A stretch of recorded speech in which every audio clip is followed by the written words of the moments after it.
સર્વજ્ઞ દેવ વિધાન ના માધ્યમથી આપણે સર્વજ્ઞ ભગવાનના ગુણગાન કરી રહ્યા છીએ. બહુ અદ્ભુત વિધાન છે. અતિ વિસ્તારથી ભગવંતોની ભક્તિ કરવી, પૂજન કરવું એટલે વિધાન કહે છે. સંપૂર્ણ વિધિ ભગવાન બનવાની જે પૂજનમાં હોય એક પ્રકારથી વિધાન છે. એમાં સામાન્ય નિત્ય પૂજન અને વિધાનમાં આ અંતર છે. દરેક પહેલુંથી ભગવંતોને જોવા, એના માધ્યમથી પોતાના સ્વરૂપને ઓળખવું એ પ્રયોજન છે. થોડાક છંદના આધારથી ચર્ચા કરીશું. સર્વજ્ઞ ભગવાન કુલ મળીને આપણે એક આરાધના જે કરી રહ્યા છીએ તો એ સંબંધી થોડીક સામાન્ય ચર્ચા આપણે કરીએ.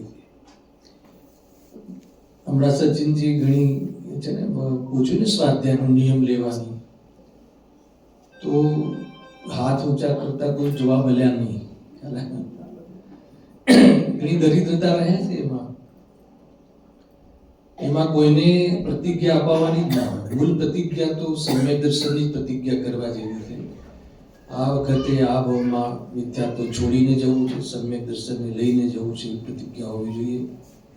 સમ્યક દર્શનની પ્રાપ્તિ થતા ભવ સંતતિ અટકી જાય છે, સીમિત થઈ જાય છે અને વિશેષ સ્વરૂપની લીનતા દ્વારા ભવનો ભાવ થતો જોવામાં આવે છે.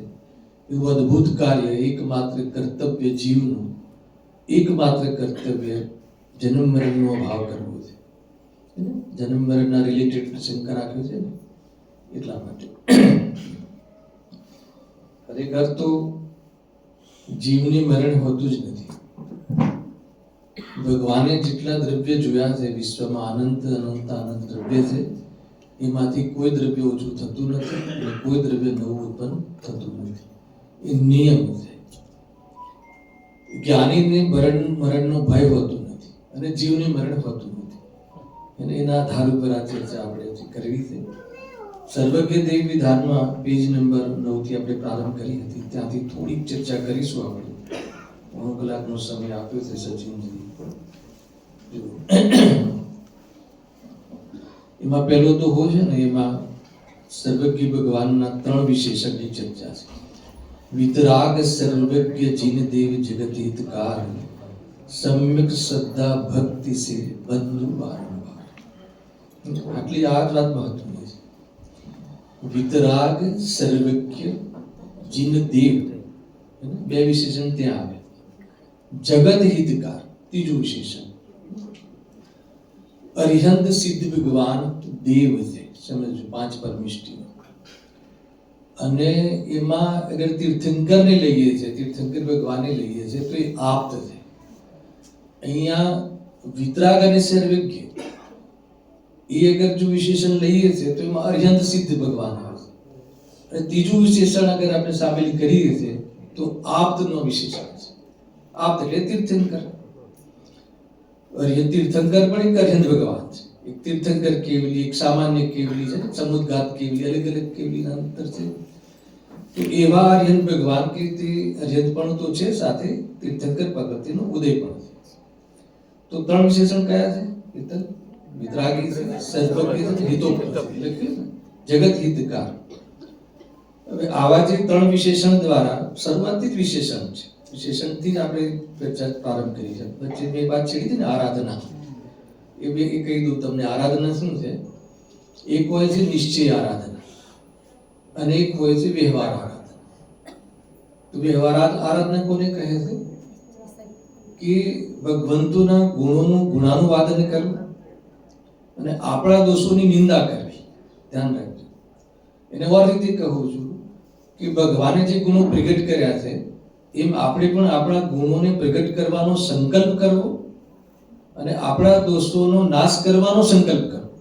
એને વ્યવહાર આરાધના કહે છે. બરાબર છે?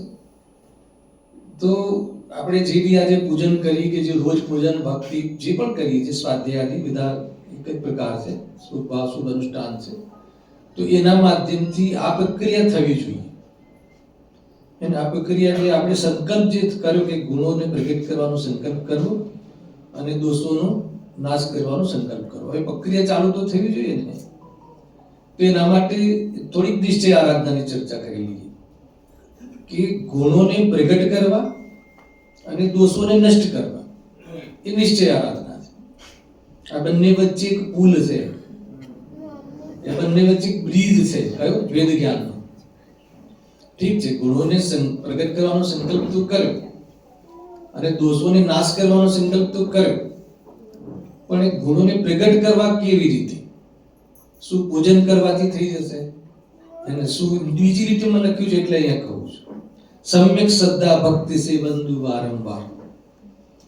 બહુ મહત્વપૂર્ણ વાત છે. આપણે એટલા શુભ અનુષ્ઠાન કરીએ છીએ જ્યારે જે સ્થાનિક આપણે ક્ષેત્રોમાં પણ નિત્ય રોજ બી કરતા હોઈએ છીએ. દરેક વ્યક્તિ કોઈ પોતપોતાની શક્તિ અનુસાર, યોગ્યતા અનુસાર કરતા જોવા મળે છે. તો એમાં આ વાત ચૂકી જઈએ, મિસિંગ પોઈન્ટ થઈ જાય છે. તો જે બી કોઈ શુભ અનુષ્ઠાન હોય, જે બી કોઈ આપણે બાય ધાર્મિક કાર્ય કરતા હોઈએ છીએ, તો એના માધ્યમથી જે આપણી સોચ છે એ સોચ બદલવી જોઈએ. અને તત્વ જ્ઞાન અનુસાર આપણી સોચ થવી જોઈએ. અને અભિપ્રાય જે આપણો જે ખોટો છે, કોના બારામાં? સ્વના બારામાં, પરના બારામાં, સુખના બારામાં, દુઃખના બારામાં, એ સંબંધી જે અભિપ્રાય ખોટો છે આપણો ઢીલો પડવો જોઈએ. એ હર પૂજનમાં, હર સ્વાધ્યાયમાં આ કામ થવું જોઈએ. અને એના દ્વારા આગળ જો એ આપણી જે મિથ્યા ભ્રાંતિ છે એ આપણી છૂટી જાય છે અને વાસ્તવમાં એ આંશિક વિતરાગતા પ્રગટ થઈ જાય છે, તો સમજી લેવાનું કે થઈ ગઈ નિશ્ચય ભક્તિ, નિશ્ચય આરાધના, નિશ્ચય પૂજન, જે કહેવું હોય એમ કહો. એટલે કે સમ્યક શ્રદ્ધા ભક્તિ છે બંધુ વારંવાર. ભક્તિ શબ્દ છે અહીંયા ભક્તિ. તો કઈ પ્રકારની ભક્તિ કરશો?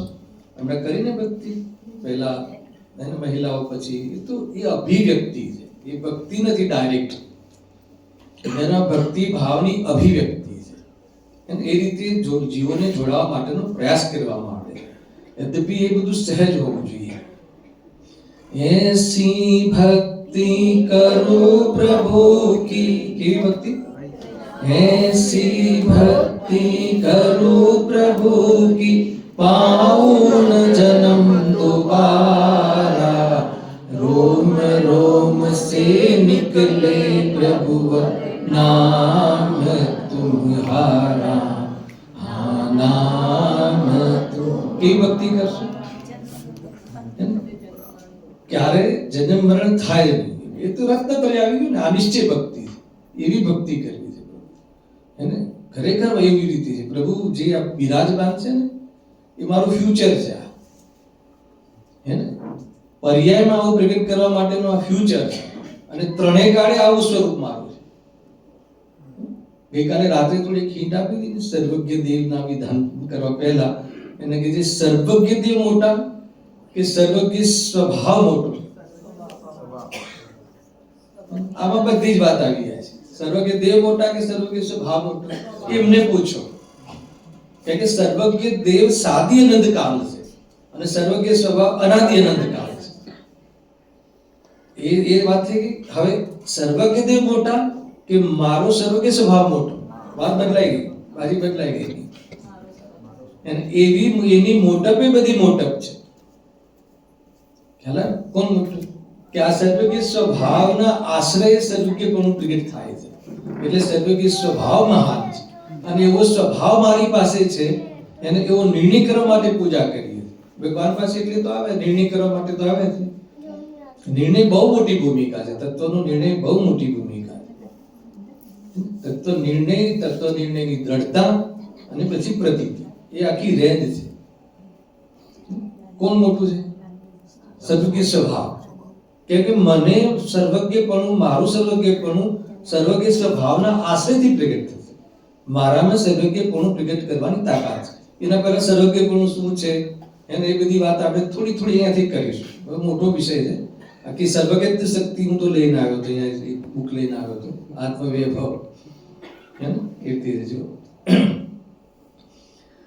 હા હવે કહે છે કે ખરેખર ભક્તિની વાત ચર્ચા ચાલે ને ભક્તિ કરી નિશ્ચય ભક્તિ વ્યવહાર ભક્તિ એ બધી ચર્ચા કરી લેવી જોઈએ ત્યાં 31મી ગાથામાં પણ આની બહુ ચર્ચા છે નિશ્ચય ભક્તિની કહે નિશ્ચય આરાધના કરો નિશ્ચય ભક્તિ કહો તો આગળની જે ગાથાઓ છે ને 2 મિનિટ વાત કરી લો હવે યાદ આવી ગયું તો 31મી ગાથા શાંતિ રૂપે ભાવેશભાઈ નિશ્ચય સ્તુતિ ત્યાં સ્તુતિ શબ્દ ખરેખર સ્તુતિનો પકડ જ નતું ત્યાં આગળની ગાથાઓમાં આચાર્ય કુંતદેવ અને સ્વરૂપગુપ્ત અમરચંદ્રાચાર્ય દેવ ટીકામાં દેહથી આત્મા ભિન્ન છે એ વિશેષ રીતે સમજાવે છે એને 24, 25, 26 ગાથામાં તે રીતે સમજાવે છે કે દેહ અને આત્મા ભિન્ન છે એમાં સૌથી પહેલા સર્વજ્ઞનો વાસ્તો આપે છે કે ભગવાન કહે છે કે દેહ અને આત્મા ભિન્ન છે બરાબર છે ઉપયોગ લક્ષણથી જોવામાં આવે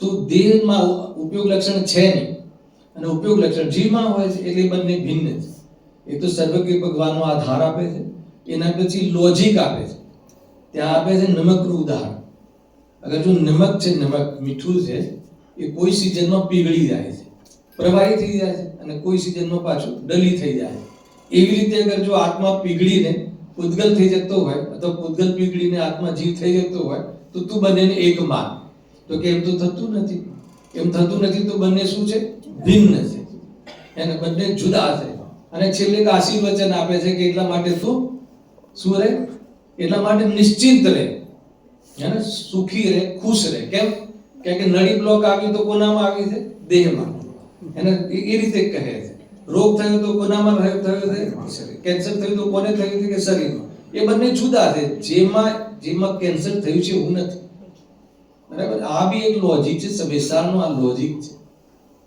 જેમ જો જેને કહેવાય ને વૈરાગ્ય આપવા માટે તો પંડિતજી કહ્યું કેટલા જે હું આ મારું છે આ હું છું એવું અભિમાન કરવા વાળા એ બધી રાગ સ્મશાનમાં પડી છે પણ કે રાગ મારી પર્યાય નથી એને સંવેશાર અલગ ટોનથી કે એ આખી અલગ વસ્તુ છે મારે બતાવવું છે કે જ્યારે એ પ્રમાણે નક્કી કરાવ્યું તો પછી એ લોકો કહે છે 27મી ગાથામાં કોણ શિષ્ય કહે છે કે સાહેબ હે પ્રભુ હે આચાર્ય દેવ અગર જો હું સાંભળજો અગર જો હું તમે આ દેહ ને આત્મા બે એક છે તમે નહીં કહો તો જેટલી પણ આ સ્તુતિ અમે કરીએ છીએ ને દેહને લઈને દેહને લઈને સ્તુતિ ઘણી છે બધી, એ બધી સ્તુતિ શું થઈ જશે?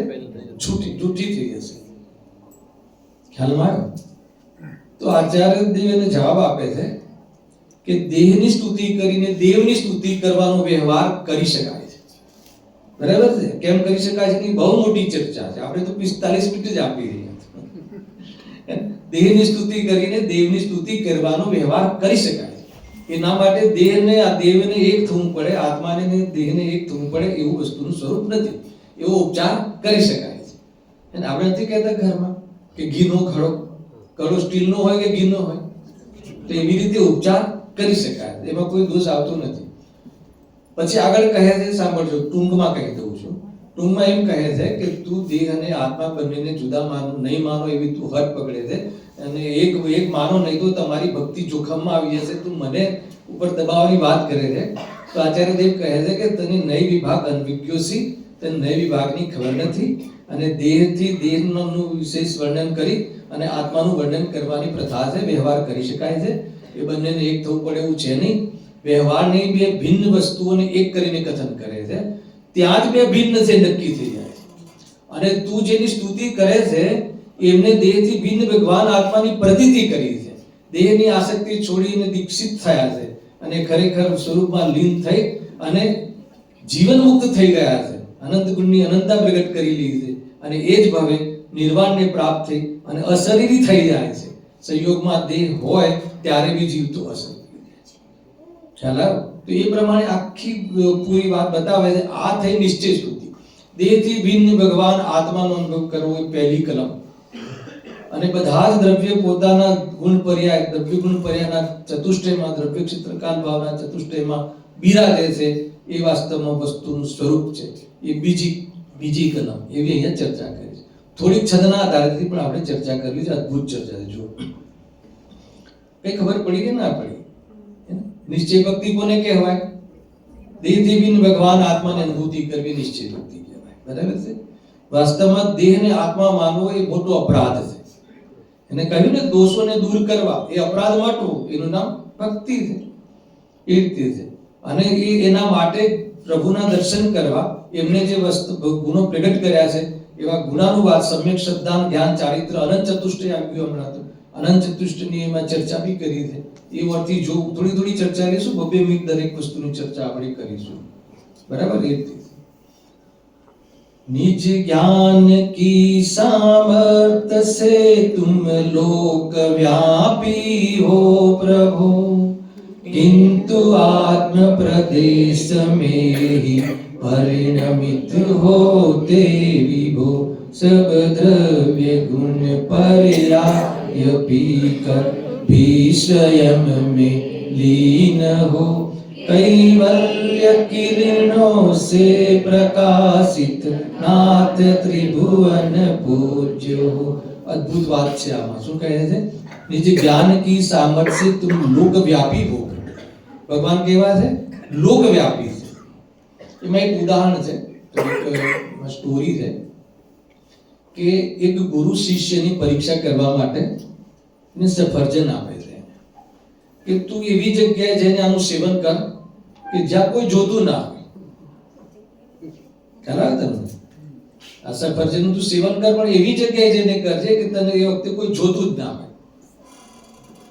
તો બધે ફરીને આવે છે 4-5 જગ્યાએ, અને પછી આવીને કહે છે કે સાહેબ, ગુરુને પાછું આપે સફરજન કે કેમ સેવન ના કર્યું? કે એવી કોઈ જગ્યા નથી કે જ્યાં ભગવાન ના આવે. કે તું પાસ થઈ ગયો. ભગવાન ના હોય એટલે એવી કોઈ વસ્તુ નથી, એવું કોઈ ક્ષેત્ર નથી, એવું કોઈ કાળ નથી કે જે ભગવાનના જ્ઞાનમાં ના આવતું. હે ને? આત્મા જ્ઞાન પ્રમાણ છે, જ્ઞાન જ્ઞેય પ્રમાણ છે, જ્ઞેય લોકાલોક પ્રમાણ છે. એટલે આત્મા સર્વગત, સર્વવ્યાપી. એટલે આપણે કહ્યું ને પંડિતજી કે ભાઈ કણ કણમાં ભગવાન છે એ નહીં. બધા મતલબ કે એક ભગવાન બધે વ્યાપે છે એમ નહીં. એ એક જ ભગવાન છે એમ નહીં. તો હર જીવ ભગવાન છે, પણ એ ભગવાન સર્વજ્ઞપણું પ્રાપ્ત કરે છે જીવ. તો એ લોકાલોકને જાણે છે, સર્વને જાણે છે, સર્વ પર્યાયને જાણે છે. એની ચર્ચા છે. તો એના ઉપરથી નક્કી થાય છે કે ભગવાન જાણે છે. ઘણી બધી બાબતો છે, જાણે છે કે નહીં. અરે આત્મા જાણે કે કરે ત્યાંથી જ શરૂઆત થાય છે. કોઈને ખ્યાલ છે આત્મા જાણે કે કરે? કરે નહીં. આત્મા પૂજા કરે કે જાણે? તો પછી પૂજા કોણ કરે? નહીં, મારો પ્રશ્ન કીધું, પૂજા કોણ કરે? બહુ કન્ફ્યુઝન છે. પૂજા કોણ કરે? એ આત્માની સ્થાપના છે. સર્વજ્ઞ દેવમાં મતલબ સર્વજ્ઞતાની વાત. મૂળ આત્માનો સ્વભાવ જાણવાનો છે. જો એમાં એવું કહે છે, આત્મા રાગાદીનો કરતા છે કે નથી કરતા? આત્મા શું કરે? આત્મા પ્રવચન કરે કે જાણે? જાણે. બધા અત્યારે સરસ બોલે જાણે.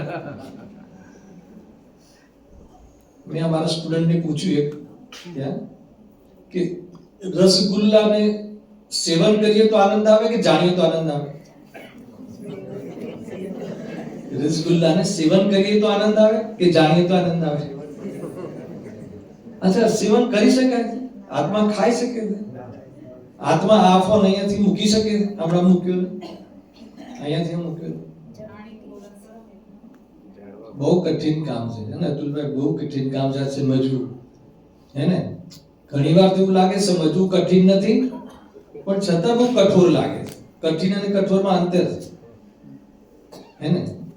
સમજવામાં કઠિન લાગે છે, સ્વીકારવામાં કઠોર લાગે છે. આટલું બધું કર્યું, આટલું આયોજન કર્યું, સવારે 5 વાગ્યાથી ધમાલ કરીને કે કોણ કરે, તો કેવું કઠોર લાગે. 60 વર્ષ સુધી નરેન્દ્ર રૂપિયા કમાય અને હવે દીકરો કે કોણ કમાવે? શાસ્ત્રમાંથી આવ્યો હોય અત્યારે આપણે ત્યાંથી, ધૂળ છે કોણ કમાય? પહેલા તો કમાય કોણ? ધૂળ છે તો બીજી વાત છે, પહેલા કરે કોણ? તો આત્મા કરે શું? તો જો એક તો અજ્ઞાનને વશ થઈને રાગાદી કરે, પણ પરનું તો ના જ કરે. અને ખરેખર જોઈએ તો આત્મા જ્ઞાન કરે, એને એ બાય ડિફોલ્ટ છે. આત્મા જાણે. સમજવું કે બે ત્રણ વાતો. જાણવાનો આત્માનો સ્વભાવ છે.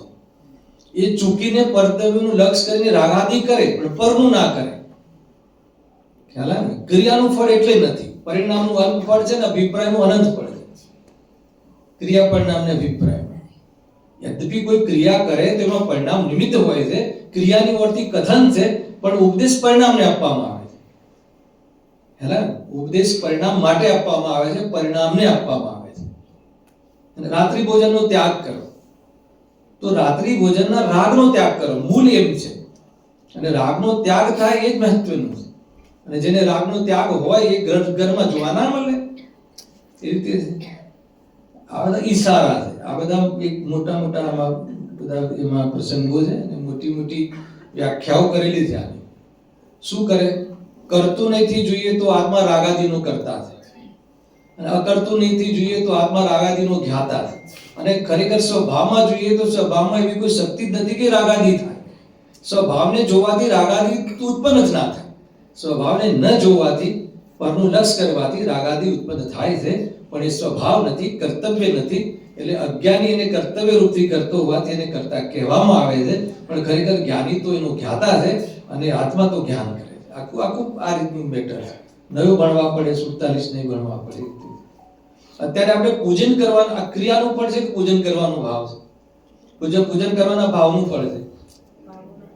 અચ્છા, એ ભાવનું ફળ મુક્તિ છે કે શું છે? ગજબ. આ કહીએ એટલે લોકોને બહુ તકલીફ પડે. ખ્યાલ આવે? 28 મૂળ ગુણ છે, દોષ છે કે ગુણ છે? ઘણી બધી બાબતો છે. મહાવરત જે છે એ શું છે? જો જ્યારે મોક્ષ માર્ગની ચર્ચા હશે ત્યારે એને વ્યવહાર મોક્ષ માર્ગ કહેવામાં આવશે, પણ જ્યારે તત્વની ચર્ચા હશે તો એમાં જે ક્રિયા છે અજીત તત્વ, અને એમાં જે વિશુદ્ધિ છે આસવ તત્વ કહેવામાં આવશે, અને એની સાથે જે વિતરાગતા છે સંવર તત્વ કહેવામાં આવશે, નિજરા તત્વ કહેવામાં આવશે. ખ્યાલ આવે કે નહીં? અને એનો જે જ્ઞાતા રહે છે હંમેશા એને જીવ તત્વ કહેવામાં આવશે.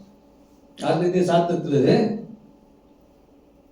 આ બધી અલગ ચર્ચા. જ્યારે તત્વનો બેઝ આવે ત્યારે એનું અલગ નિરૂપણ હોય છે. જ્યારે મોક્ષ માર્ગ હોય ત્યારે વ્યવહારથી મોક્ષ માર્ગ કહેવામાં આવે છે. વ્યવહાર મોક્ષ માર્ગનો અર્થ એ થાય છે કે પરમાર્થથી મોક્ષ માર્ગ નથી, પણ નિશ્ચય માર્ગની સાથે બાહ્ય આચરણ હોય તો આનાથી વિરોધમાં ના હોય, આ જ હોય. ત્યાગ વિરાગ ન ચિત્તમાં થાય ન તેને જ્ઞાન, કેટલું છે? અટકે ત્યાગ વિરાગમાં તો થાય ન તેને ભાન. તો ભૂલે નિજ ભાન, સોરી, તો ભૂલે નિજ ભાન. અટકે ત્યાગ વિરાગમાં તો ભૂલે નિજ ભાન.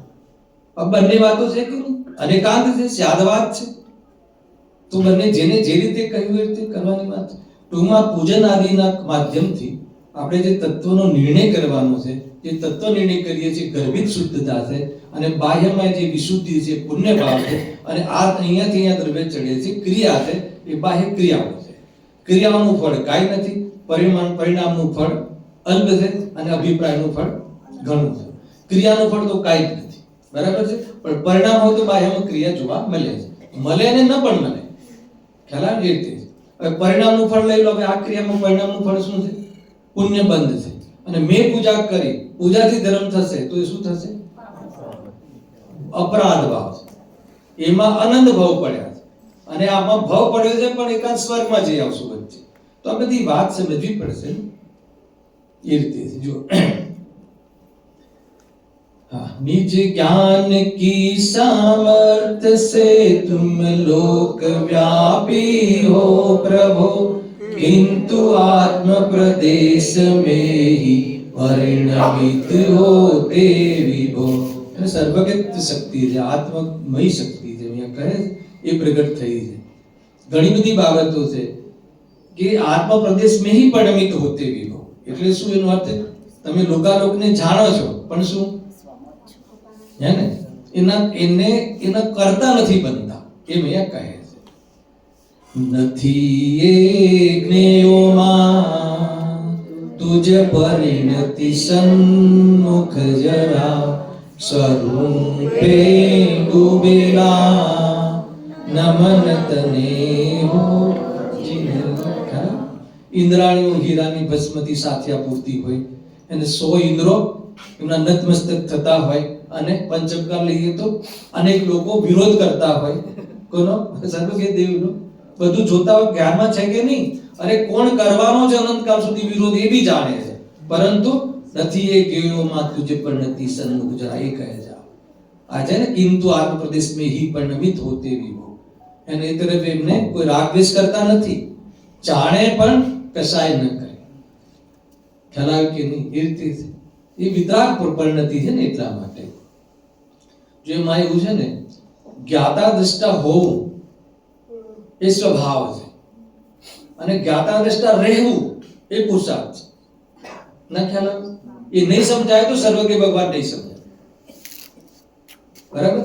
કેટલા વાગ્યા સુધી કરવાનું છે? 12 વાગ્યા સુધી. કેમ એવું? 10 મિનિટ એટલે બહુ કંજુસાઈ કરે છે અતુલભાઈ. સમજમાં આવે છે આખી વાત? જ્ઞાતા દ્રષ્ટા હોવું, હર જીવ એકેન્દ્ર જીવી જ્ઞાતા દ્રષ્ટા છે. જાણવું તે કોઈનો સ્વભાવ છે, પણ જ્ઞાતા દ્રષ્ટા રહેવું, કઈ બી વસ્તુ જાણવામાં આવે તો બી જ્ઞાતા દ્રષ્ટા રહેવું, ઓડિયન્સ બની રહેવું, પ્રેક્ષક રહેવું, વિતરાગ રહેવું, કસાય ન કરવી, એમાં પુરુષાર્થ છે. એની આ ચર્ચા છે. હવે જો બીજી 2 લીટીમાં બધું સમેટવાના, 2 લીટીમાં મારે આખી પૂજા સમેટવાનું અતુલભાઈ કીધું છે. 15 મિનિટમાં બધી ચર્ચાઓ કરવાની છે. કેવી રીતે થશે? જો सब द्रव्य गुण पर्याय पीकर भी स्वयं में लीन हो, कैवल्य किरणों से प्रकाशित नाथ त्रिभुवन पूज्य हो. આ ગજબની વસ્તુ છે. ભગવાને જે રીતે દ્રવ્ય ગુણ પર્યાય પીકર સ્વયં में लीन. लीन કેમ રહેતા હશે? કેમ લીન રહેવાતું હશે? જો આપણે એક છે 232મી ગાથા યાદ છે ભાવેશભાઈ? પ્રવચન સાની એકાગ્રતા લક્ષણ કહ્યું મુનિરાજ. इन बात गाथा हो तो बोलो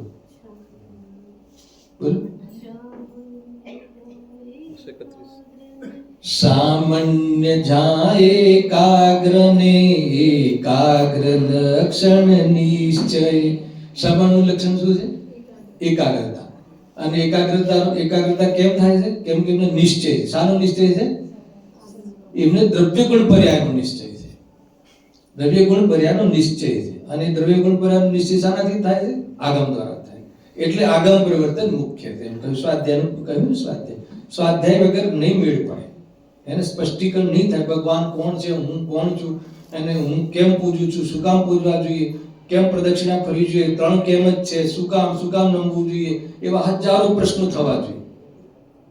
બરાબર ને સિદ્ધેન્દ્ર?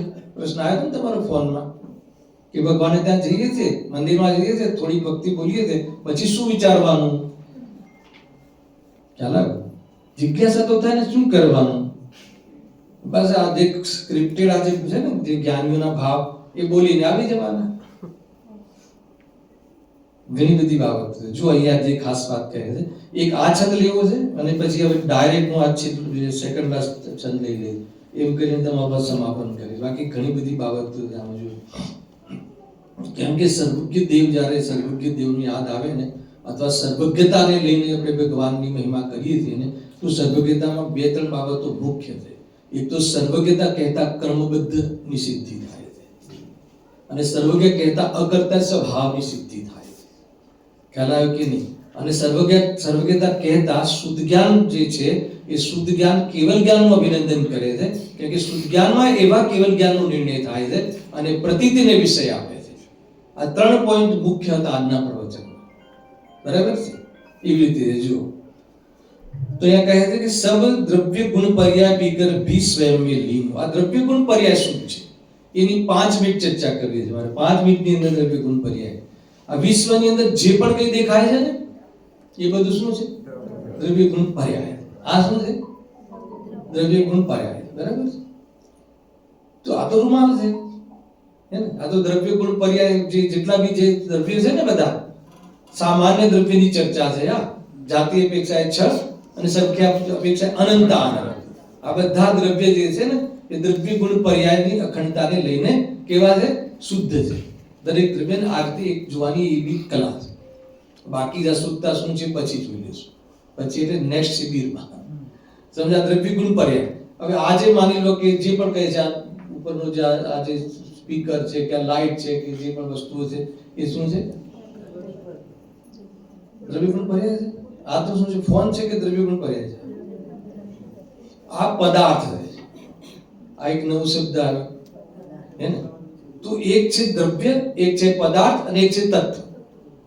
તમને ખ્યાલ છે 3 શબ્દ? એક છે જીવ દ્રવ્ય, એક છે જીવ પદાર્થ, અને એક જીવ તત્વ છે. જીવમાં 3 બાબતો આવે છે કે નહીં?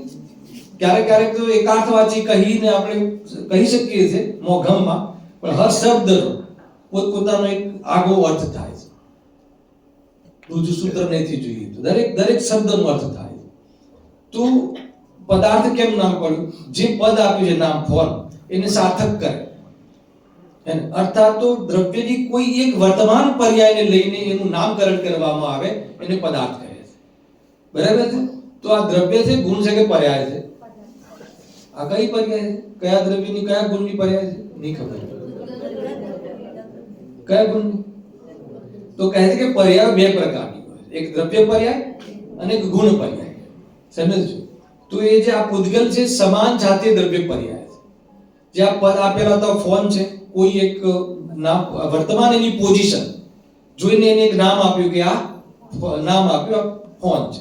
હવે એ નામ પદાર્થ, તો એ પદાર્થની અંદર અનેક દ્રવ્ય છે, અને દરેક દ્રવ્યમાં અનંત ગુણ છે, અને એની દ્રવ્ય પર્યાયો થાય છે, અને એના ગુણોની ગુણ પર્યાયો થાય છે. આટલું ખ્યાલ આવી ગયો? ખ્યાલ આવ્યો ભાઈ? બહુ મોટી વાત છે. આ બહુ મોટો વિષય છે, 5 મિનિટમાં લેવો છે. આ એક આપણે પદાર્થ નામ આપ્યું. વર્તમાનમાં કોઈ એક પોઝિશનને લઈને એ વસ્તુનું નામ આપવું, એનું નામ પદાર્થ છે. નામ કોણ આપે છે? રાગીઓ, હે ને? રાગી નામકરણ કરે છે. બરાબર છે? સાંભળો. હવે આ પદાર્થ છે. આ પદાર્થમાં શું છે? કેટલાય દ્રવ્યો છે, અને સમાન જાતિ અનેક પરમાણુઓ છે. આમાં એ પરમાણુઓ છે શું છે? દ્રવ્ય છે. એ દ્રવ્યમાં શું હોય? ગુણોના સમૂહને દ્રવ્ય કહે છે. દરેક દ્રવ્યમાં પોતપોતાના અનંત ગુણો છે, અને એવા દ્રવ્યોની શું થાય છે? પર્યાયો થાય છે. કઈ પર્યાયો થાય છે? દ્રવ્ય પર્યાય અને ગુણ પર્યાય. તો આજે અનેક દ્રવ્યો મળીને જે પોઝિશન બની એને દ્રવ્ય પર્યાય કહે છે. અને એમાં જે સ્મૂથપણ છે, રંગપણું છે, એ બધું એની ગુણોની પર્યાય છે. ક્લિયર? આ સમાન જાતિ દ્રવ્ય પર્યાય. મારે આ નથી સમજાવવું. પછી આ જે બેઠા છે, તમે બેઠા છો, એ કોણ છે? એ કઈ છે? એ બી પદાર્થ છે, એમાં પણ દ્રવ્યો છે. એમાં બે જાતિના દ્રવ્યો છે. બે દ્રવ્યો ના કયા, બે જાતિના દ્રવ્યો છે. એક ચેતન દ્રવ્ય અને પૂતગલ દ્રવ્યો. આ જે શરીરનું પિંડ છે એમાં અનેક પૂતગલ દ્રવ્યો છે અને એક જીવ એક છે. તો એ બે મળીને એક અવસ્થા વિશેષ થઈ, સિચ્યુએશન થઈ. હવે કેમ થઈ એની પાછળ તો બહુ મોટો વિસ્તાર છે. ઉત્પાદિત દ્રવ્યમાં બધું સામેલ થઈ જાય છે. અને જો આગમની શૈલીથી લઈએ તો એ પોઝિશન થવાના ઘણા કારણો બતાવવામાં આવશે. પૂર્વમાં ઘણી બધી આ વિરાધનાઓ કરી દે ને એટલે આવી બધી પોઝિશનો આવી જાય. શોર્ટકટમાં કહેવું છે, એનાથી વિસ્તાર નથી કરવો. આ એક પોઝિશન થઈ. આ પોઝિશનને કઈ પર્યાય કહેવાય? દ્રવ્ય પર્યાય. પણ કઈ? અસમાન જાતીય દ્રવ્ય પર્યાય. બરાબર છે? એક જીવ અને એક પરમાણુનો પિંડ એ મળીને. વાત એ નથી, આટલું નતું સમજાવું. આજે પર્યાયો થઈ, એ પર્યાય થવાનો કાનૂન શું છે? આ પર્યાય થવાનો નિયમ શું છે? કેવી રીતે થાય છે આ પર્યાય? ફોનની કહો કે આ કહો, એ આખું સર્વજ્ઞમાં સર્વજ્ઞતાનો પરિચય છે.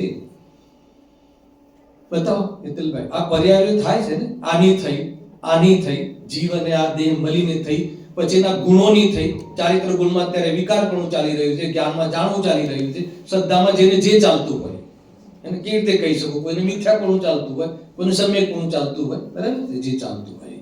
તો આ બધા જે પરિણમન થાય છે, એ પરિણમન થવાનો નિયમ શું છે? કઈ કાનૂન છે કે એમ જ? જો આપણે કહીએ ને ક્રમવર્તી પર્યાયો અથવા અને અક્રમવર્તી ગુણ, સહવર્તી ગુણ અને ક્રમવર્તી પર્યાયો, એ મળીને આખી વસ્તુ છે. તો પર્યાય થવાનો કાનૂન શું છે? અહીંયા બસ ભૂલ છે. અહીંયા બહુ મોટી તકલીફ છે. અહીંયા મારી જ ને બી તકલીફ પડી હતી. તો એટલા ભાવ કરી આવ્યો એ જીવ અને પછી મહાવીર બને. હે ને? સંકેલું જ આ વિષય તો બહુ મોટો છે. બતાવો કોઈ કહેશે, એક જણ કહેશે કે આજે પર્યાય થવાનો નિયમ શું છે? કોનો? કોઈ બી દ્રવ્યની, ચાહે દ્રવ્ય પર્યાય, ચાહે ગુણ પર્યાય, ચાહે ગુણ પર્યાય શુદ્ધ પર્યાય, ચાહે અશુદ્ધ પર્યાય. હવે ક્રમ નિયતમાં ચાર વિષય કહીએ છે ને, કેવી રીતે થાય છે? નિયત થાય છે એટલે નિયમિત થાય છે, સ્વાધીન થાય છે, વ્યવસ્થિત થાય છે અને ચાર છે ને ક્રમશઃ થાય છે. ક્રમશઃ થાય છે, પછી સ્વાધીન થાય છે અને વ્યવસ્થિત થાય છે. હજુ એક રહી જાય છે, નિયમિત થાય. ચાર પ્રકાર. બરાબર? કોની પર્યાય? દરેક દ્રવ્યની. ખ્યાલ આવ્યો કેવી રીતે કહો છો? આમાં બે આજો હવે આ પહેલા આપણું સમજી લો ને પછી હું આ કલશ વાંચું છું. આ ખ્યાલ જે પણ કોઈ દ્રવ્યો છે એને જે પદાર્થોથી દેખાય છે એની જે દ્રવ્ય પર્યાય થઈ છે અને જે બી એમાં દ્રવ્યો રહેલા છે એની જે ગુણોની પર્યાયો થાય છે, એ બધી પર્યાયો થવાનું કાનૂન છે. ત્રિકાલ કાનૂન છે, ત્રૈકાલિક કાનૂન છે, ક્રમબદ્ધ છે. અર્થાત એ નિયમિત થાય છે, સ્વાધીન થાય છે અને નિયમિત થાય છે, ક્રમશઃ થાય છે અને વ્યવસ્થિત થાય છે. સાંભળજો બરાબર? છોડ અહીંયા ધ્યાન આપો. વ્યવસ્થિત થાય. હવે થોડું વચ્ચે બ્રેકિંગ ન્યૂઝ લઈ લઈએ. તમારે આવે ને બ્રેકિંગ ન્યૂઝ એવા. વ્યવસ્થિત થાય, જે પણ કઈ પર્યાય થાય છે વ્યવસ્થિત થાય છે. વ્યવસ્થિત થાય, સમજીને બોલજો. હે ને? આપણી જે માતાનો વિયોગ થયો આટલા સમયે, એ પર્યાય વ્યવસ્થિત છે કે હજુ જીવવું તો રહેવું તો? બધી પર્યાય વ્યવસ્થિત થાય.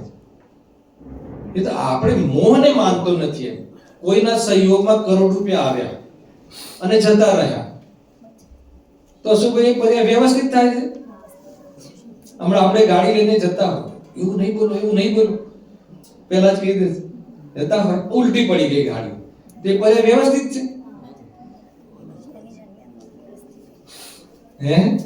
બહુ કઠિન પડશે. વ્યવસ્થિત કહ્યું ને, ભગવાને કહ્યું, મેં નથી કહ્યું. એમને જઈને પૂછો. બરાબર? વ્યવસ્થિત થાય છે. કોઈ બી પર્યાય વ્યવસ્થિત થાય. પહેલા તો એ પર્યાય જ મારી નથી. મારી પર્યાય કઈ? જાણવા દેખવાની. એ વખતે બી જાણવું દેખવું થાય છે. જાણવા દેખવાનો સ્વભાવ ભૂલી ગયો હોય તો મિથ્યાત્વનું ભ્રાંતિ કરે અને રાગદ્વેષ કરે. પણ એ ગાડીની પોઝિશનને એને કોઈ લેવા દેવા નથી.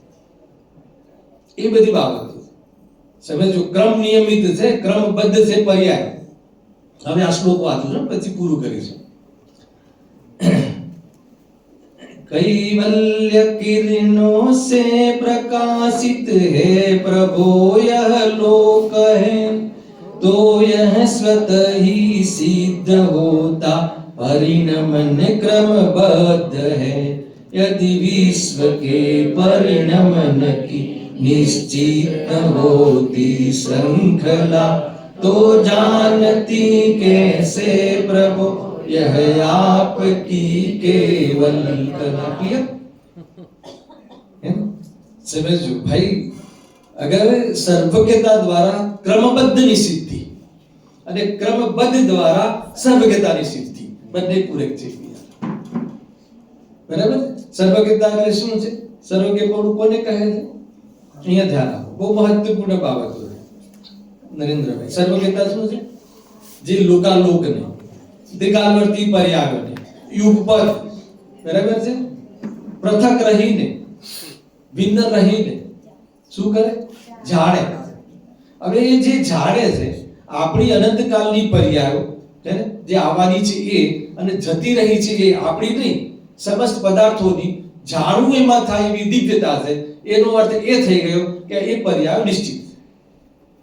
બરાબર? ઘણી બધી બાબતો ઉઠશે અહીંયા હમણાં જ, પછી પુરસ્કાર ક્યાં કરવો કે ના કરવો એ બધી બાબતો આવશે, પણ આ નક્કી છે ને, અહીંયાનો વાત તો એ નીકળે ને, ભગવાન સર્વને જાણે છે। લખ્યું પણ છે અંદર, બધું લખ્યું છે જો, सूक्ष्म अरु दूरस्थ भावी भूत प्रभु के ज्ञान में प्रत्यक्ष जल के अतः प्रभु सर्वज्ञता की सिद्धि है। ત્રણેય કાળની પર્યાયોને, ત્રણેય કાળના પદાર્થોને, લોકાલોકના પદાર્થોને એ જાણે છે। હવે જે ભગવાન દે છે સર્વજ્ઞતાનો અગર તમને નિષેધ હોય, સર્વજ્ઞતાનો નિષેધ કોને કર્યો હતો? પ્રખ્યાત કોણ છે? ઘણાએ કર્યો છે, બધા કરે છે। મારીચના જીવે કર્યો હતો। એમને પૂછ્યું ને ભગવાનને, કે કોઈ પૂછ્યું કે અહીંયા મતલબ કે તીર્થંકર કોણ છે? ભગવાને કહ્યું કે આ 24માં તીર્થંકર। ગજબ છે, તમે પહેલા તીર્થંકર ને હું 24માં। કર્મબદ્ધ છે ને, નીકળી ગયા બહાર સમુદ્રની 363 પદ ચલા, મુનિ દીક્ષા લીધેલી હતી, ના ક્રમબદ્ધ ના જામે। તમારા ના જામવાથી શું થાય છે? ક્રમબદ્ધ છે। આગળ લખ્યું ને, कर्म नियमित क्रमबद्ध है जग की सब पर्याय, निर्णय हो सर्वज्ञ का दृष्टि निज में आए। एक प्रश्न पूछेलो છે પંડિતજીનો જવાબ આમાં છે। ઘણા કહે કે નહીં, ક્રમબદ્ધ નામનો તો શબ્દ જ નથી, ક્રમ નિયમિત શબ્દ છે। હું તો કહું છું કે ક્રમ નિયમિત શબ્દ છોડી દો, કઈ એવું નામ આપો, કઈ આપો, હાથી નામ આપો, ઘોડો નામ આપો, રમેશ નામ આપો, મહેશ નામ આપો, જે નામ આપો એ આપો, પણ એ જે પર્યાય જે છે એ ભગવાન જે છે કેવલ જ્ઞાનની પર્યાય છે, એ લોકાલોકને, ભૂત ભવિષ્યની પર્યાયોને જાણવાનું જાણે છે કે નથી જાણતા। હવે એ પર્યાયને તમારે જે નામ આપો એના આધાર પર નક્કી થાય છે ને બધી પર્યાયો નક્કી। તો મારું સમ્યક દર્શન નક્કી છે, 1000 વર્ષ પછી આવવાનું છે કે આજે આવવાનું છે નક્કી। તો ભાઈ પુરુષાર્થ કરો કે ના કરો, ઘેર બેસી રહીએ, તો કે તું જે પુરુષાર્થ કરવાનું છે ને એ બી પર્યાય છે, એ પણ નક્કી। કોઈ એવી એક વિશેષ વ્યક્તિ છે કે બધું જાણે છે, એનો અર્થ કે તું આટલા વર્ષે પુરુષાર્થ કરીશ એ પણ નક્કી। તો પછી ફાયદો શું? એટલે પર્યાય ફેરવવાની જે બુદ્ધિ છે, ખેંચી તાણીને લાવવાની બુદ્ધિ છે, કોઈ પર્યાય સમય પરની હોવા છતાં કાયમી રાખવાની બુદ્ધિ છે, કોઈની પર્યાયને ફેરફાર કરવાની બુદ્ધિ છે, મારી પર્યાય કોઈ ફેરફાર કરે એવી અપેક્ષાઓ છે, અને મારી પર્યાયનો જિમ્મેદાર સમાજ છે અને સમાજની જિમ્મેદારી મારા માથે છે, એ બધી વાતો ખોટી હે ને। રાજદેશના લોકોને સમ્યક દર્શન થયાની જિમ્મેદારી કોની? પંડિતની। જો કે તમારી મારી કદાચ તમે ના માનતા હો, પણ હું એ માનીને બેઠો હોય હે ને, તો મારો મોક્ષ માર્ગનો ક્રમ નથી અત્યારે।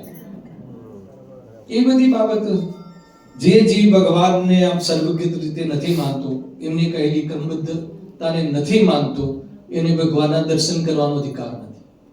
બાકી શું દર્શન કરશો ભગવાન? ધાતુની પ્રતિમા? શું દર્શન કરશો? 500 ધનુષનું સાક્ષાત હોય તો 500 ધનુષનું શરીર? અરે એમને બતાવેલું તત્વ સિદ્ધાંત, એ સિદ્ધાંતનું તો સેવન કરવાનું। ગજબ છે। युगल साहब बोलू के ना, यदि तुम्हें इस धरा पर जड़ता से प्यार हो तो अनुभव करने का अधिकार नहीं है। એવી રીતે તને સર્વજ્ઞતાનું ભાન નથી, સર્વજ્ઞતાને બેસતી નથી, ક્રમબદ્ધ પર્યાય બેસતી નથી, સિદ્ધાંત બેસતી નથી, એક દ્રવ્ય બીજા દ્રવ્યનું કરતું નથી બેસતી, અને કશાયોમાં દુઃખ છે નથી બેસતું, પુણ્યમાં ધર્મ નથી એ બેસતું નથી, પુણ્યમાં ધર્મ છે એમ માને છે, તો કહે છે કે અરિહંત ભગવાનના દર્શન કરવાની લાયકાત નથી, અધિકાર નથી. છેલ્લું આપણે લીધું હતું ને પુણ્યની વૃદ્ધિ વાળું લીધું હતું અહીંયા છેલ્લે, એમાં એક લીટી છે જો અર્ઘ્યાવલીમાં, પુણ્ય લક્ષ્મી વિભૂતિ સર્વજ્ઞ દેવ કે લીએ.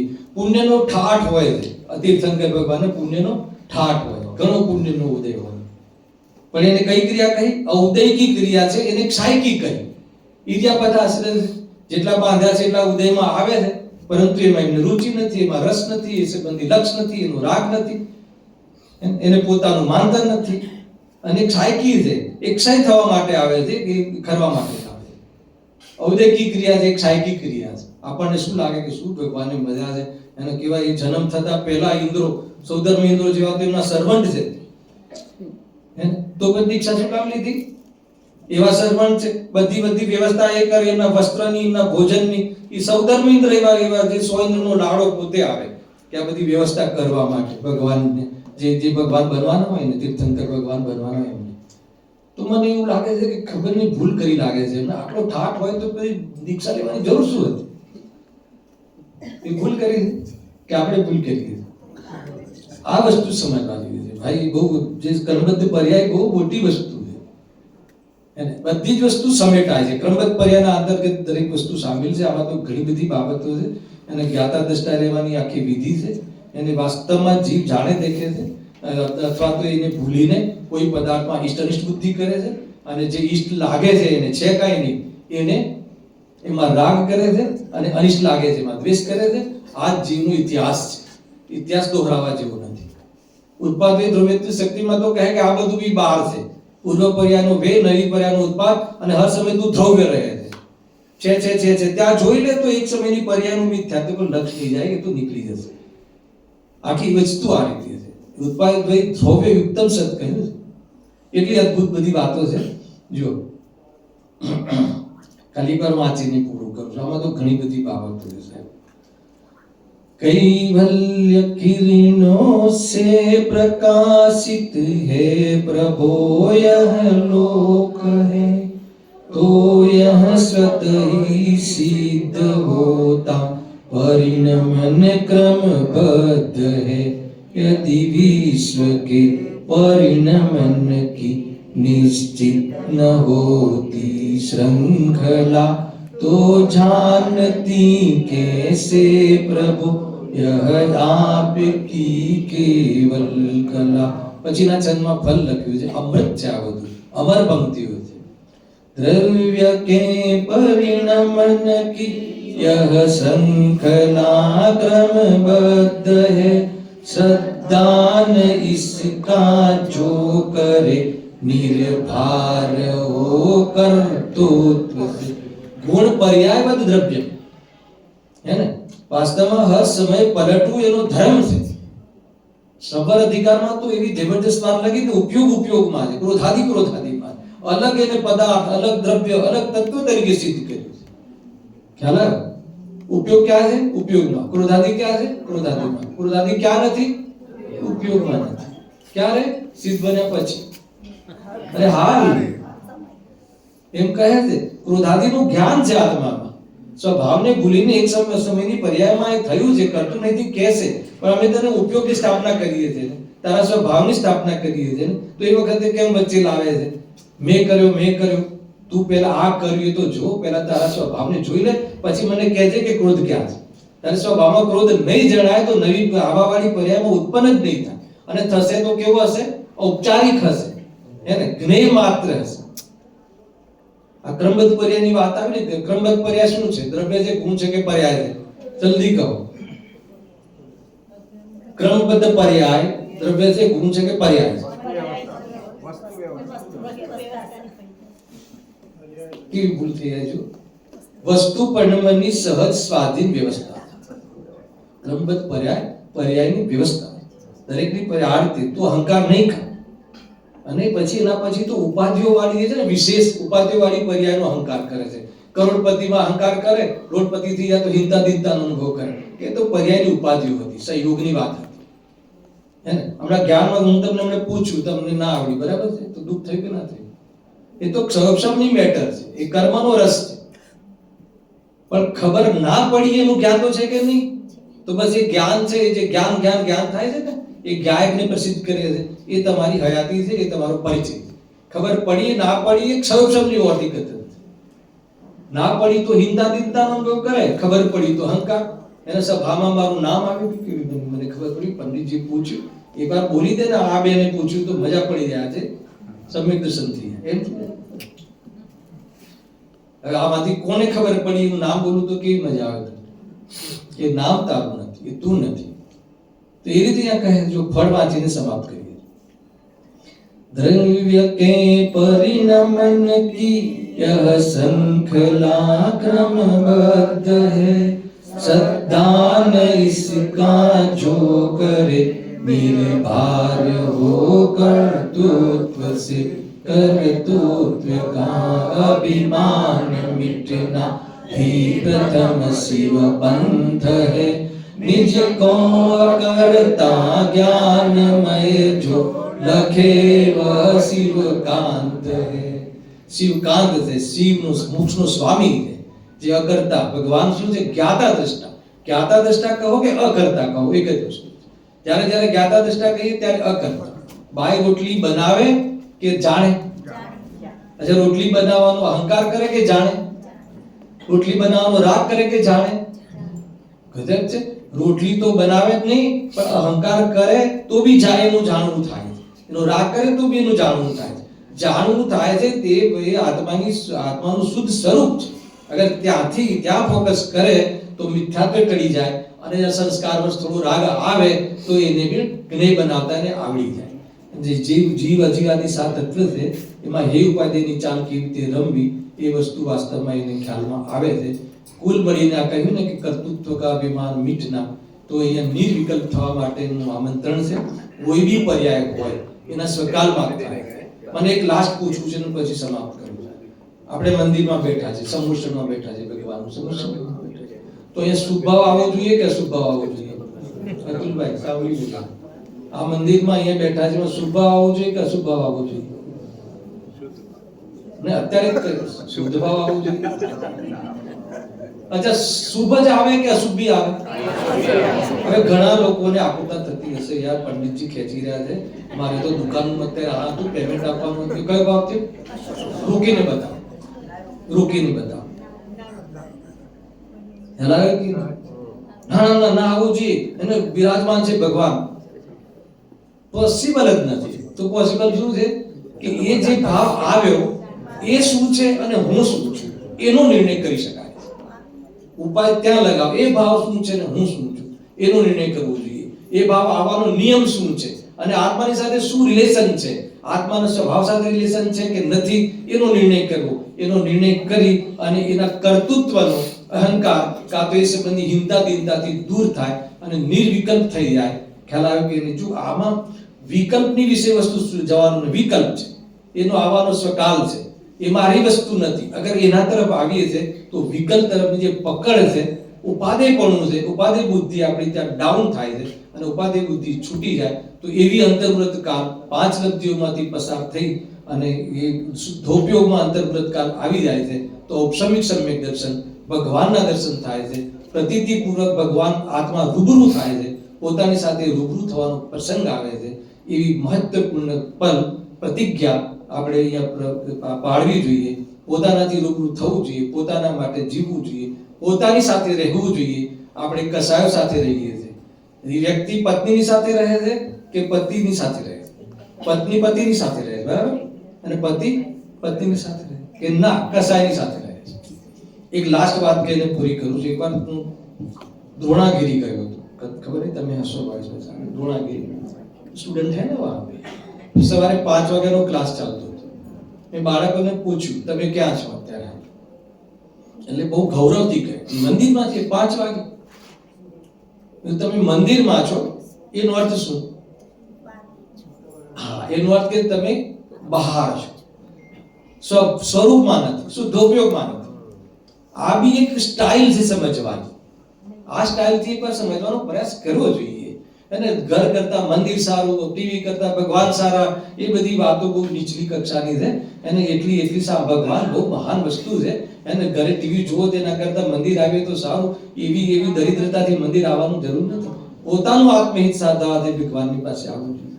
વાત તો એ હતી કે મંદિરમાં તું શુભામાં છે, શુદ્ધભાવમાં નથી ને કેન્સલ. શું કેન્સલ? મોક્ષ. કેમ કેન્સલ? શુભામાં આવ્યો એટલે નહીં, શુભામાં આવ્યો એનો મહિમા આવ્યો એટલે. શુભામાં આવ્યો એનો મહિમા આવ્યો, મિથ્યાત્વ છે. શુભામાં આવ્યો છે, આ વચ્ચે આવે જ છે. અને કાલે પૂરી પ્રોસેસ બતાવી હતી કે શુભ ભાવનો કેવી રીતે અભાવ થાય.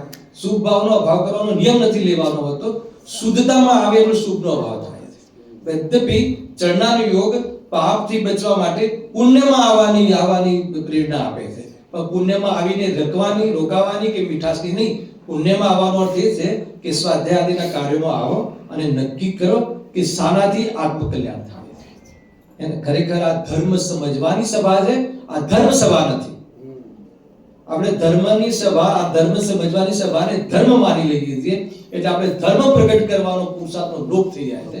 આ બધી બાબતો છે, ઘણી બધી ચર્ચા છે.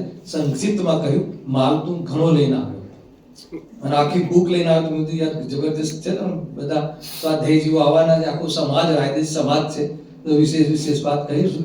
સેમ્પલિંગ થાય એક પ્રવચનમાં અને વાસ્તવમાં રૂટીનમાં પોતે જ ચોપડી ખોલવી પડશે અને એના સિવાય કાર્ય નહીં થાય. પોતે જ સમજવું પડશે કે હું આ શું કામ કરું છું. એક પ્રશ્ન તો પૂછો કે હું શું કામ ભોજન કરું છું, હું શું કામ મંદિર જાઉં છું, પૂછો તો ખરા. તો અભિપ્રાય વાળી વાત તમારા માંગે છે. નહીં એનાથી સુખ મળે છે, પછી જો એનાથી સુખ મળે છે કે દુઃખ મળે છે, એ બધી વાતો ત્યાં આવવા વાળી છે. આ રીતે પોતાને ટકોરવું જોઈએ, પોતાને ઓબ્ઝર્વ કરવું જોઈએ, પરિણામને એકવાર ચકાસવું જોઈએ, પોતાને ચેલેન્જ કરવું જોઈએ, પરિણામોને ચેલેન્જ કરવા જોઈએ. ઘણી બધી ગાઈડલાઈનો આપણી પાસે છે. પૂજ્ય ગુરુદેવસિંહ ગાઈડલાઈન આપી છે. આચાર્ય કુંદકુંજ જેવા મહાન આચાર્ય, અમરચંદ્રદેવ જેવા એમની ટીકાઓને એમની ખોલી છે, રહસ્યો ખોલ્યા છે. એકવાર ખોલવું જોઈએ, એકવાર સમજવું જોઈએ. સહજાનંદી શુદ્ધ સ્વરૂપી અવિનાશી આત્મ સ્વરૂપ, સહજાનંદી શુદ્ધ સ્વરૂપી અવિનાશી આત્મ સ્વરૂપ, સહજાનંદી શુદ્ધ સ્વરૂપી અવિનાશી. દેવ મરે પણ હું નથી મરતો, અજર અમર હું आत्म स्वरूप. किस प्रकार से सर्व की सिद्धि से हम सभी आत्म सिद्धि करें, इसकी बहुत ही सुंदर चर्चा अभी आदरणीय पंडित साहब के माध्यम से सुनी. सभी अपने स्थान पर जिन्होंने स्तुति के लिए खड़े होंगे और पुनः आप सभी अपने स्थान पर बैठेंगे. निज निधि निज में बताए आनंद उपकार है, उसके लिए जिनवाणी को वंदना शतबार है, वंदना शतबार है. सभी 9 बाणों का मंत्र का स्मरण करें.